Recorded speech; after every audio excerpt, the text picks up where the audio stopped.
વડોદરામાં સ્થાનિક સ્વરાજ્યની ચૂંટણી પહેલા ભાજપે સેન્સ પ્રક્રિયા શરૂ કરી અને વડોદરા મહાનગરપાલિકાના 19 વોર્ડ માટે આ સેન્સ પ્રક્રિયા હાથ ધરી દેવાય છે। 4 ઝોનમાં 12થી વધુ નિરીક્ષકો પહોંચી ચૂક્યા છે। દક્ષિણ ઝોનમાં સેન્સ પ્રક્રિયા માટે પૂર્વ મેયર દક્ષેશ માવાણી પહોંચ્યા। પૂર્વ ડેપ્યુટી મેયર વર્ષા રાણા ઉપરાંત કારોબારીના સભ્ય પણ હાજર રહ્યા હતા। આ સેન્સ પ્રક્રિયામાં પ્રથમ વખત ટોકન સિસ્ટમ હાથ ધરવામાં આવી છે। દાવેદારોને ટોકન આપી નંબર આપી દેવાયા છે અને નંબર પ્રમાણે જ દાવેદારોને નિરીક્ષકો સમક્ષ જવા માટે સૂચનાઓ આપવામાં આવી છે। એવો દાવો કરાઈ રહ્યો છે કે તમામ ઈચ્છુક દાવેદારોને સાંભળી શકાય તે માટે આ ટોકન સિસ્ટમ અપનાવવામાં આવી।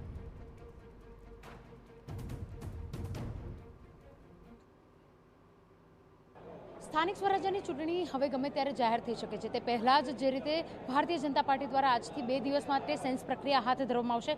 વડોદરા શહેરના ચારેય ઝોનમાં અલગ અલગ વોર્ડ વાઇઝ તમામ જે ઈચ્છુક ઉમેદવારો છે કે જેઓ પોતાની દાવેદારી નોંધાવવા આવ્યા છે તેઓ માટે અલગ અલગ ઝોનમાં વ્યવસ્થા કરવામાં આવી છે। હાલ દક્ષિણ ઝોનની આ જે સેન્સની પ્રક્રિયા છે તેની કામગીરી માટે પહોંચ્યા છે સુરતના પૂર્વ મેયર દક્ષેશ માવાણી અહીંયા આગળ નિરીક્ષણ માટે પહોંચ્યા છે। અગાઉ આમની સાથે સાથે નવસારી અને સુરતના પૂર્વ ડેપ્યુટી મેયર પણ પહોંચ્યા છે। દક્ષેશભાઈ છે તેમની સાથે વાત કરીશું। જે રીતે આજથી સેન્સ પ્રક્રિયાનો પ્રારંભ થશે, કાર્યકરો કે જો પાયાના કાર્યકરો પણ ટિકિટ મેળવવા માટે ઈચ્છતા હોય છે, કેવી રીતે એ લોકોને સાંભળવામાં આવશે અને કયા વિષયને લઈને તમામ વાતચીત થશે? અમારી પાર્ટીની ગાઈડલાઈન અમને આપી દીધી છે, એ રીતે અમે 1 બાય 1 તમામ અમારા કાર્યકર છે એને સાંભળશું। બિલકુલ, આ વખતે પહેલી વખત ટોકન પ્રક્રિયા રાખવામાં આવી છે। આમ તો જે રીતના ભારતીય જનતા પાર્ટી અને શિસ્તની પાર્ટી કે છે તેની વચ્ચે ટોકન પ્રક્રિયા આપને કેવી રીતે લાગી રહ્યું છે?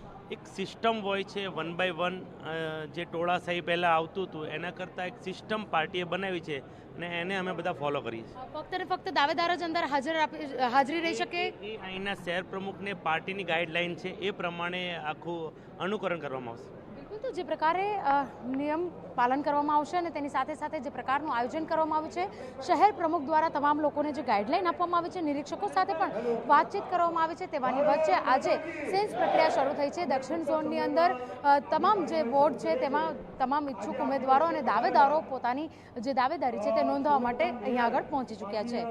કેમેરા પર્સન રોહિત ગોયલ સાથે અંજલિ ઓઝા, TV9 વડોદરા।